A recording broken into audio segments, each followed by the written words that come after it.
And almost everything we do, especially in businesses, even in education, actually focuses on one side of this equation. It focuses on efficiency, right? Trying to get more for less.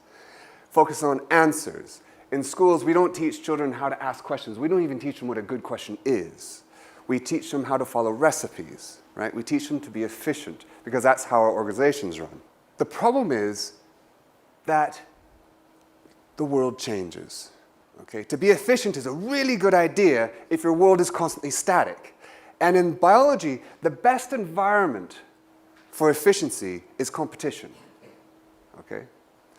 But in a world that changes, you have to adapt. In fact, the most successful systems in nature are the most adaptable. They're not the most efficient. Right? To give you an example, in 2010, the top 10 in-demand jobs didn't actually exist in 2004. It's not that they became more popular. They weren't even there. We had no idea what they were going to be. So imagine what's going to happen in just the next 10 years.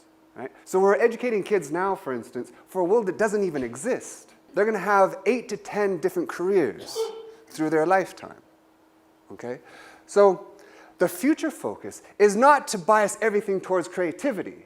Because if a bus is coming at you, you don't want to think, oh, I wonder if there's a different way I can see this. Right? You want to get out of the way as fast as possible. Wisdom is being at the edge of chaos on average. It's moving back and forth across. But today we're going to focus mainly on creativity. So what is at the heart of creativity? And it's perception. Why perception? Because perception underpins everything you know, you believe, the clothes you wear, the people you fall in love with. Everything begins with perception. So to understand perception is to not only understand the brain, it's to understand what it is to be human. So we're going to talk about perception. And in thinking about it, I have one aim. It's the same aim I have in every single talk, which is I want you to know less at the end than you think you know now. All right? And I always succeed, no matter how well I do. Okay, why? Because nothing interesting begins with knowing. Anything interesting begins with doubt. It begins with not knowing.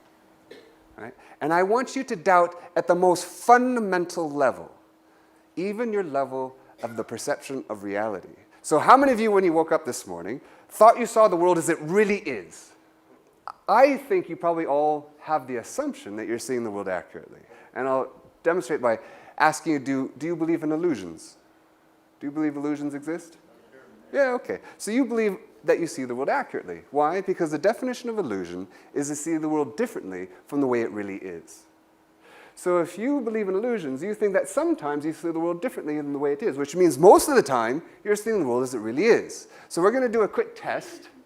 How many of you can see the predator that's about to jump out at you?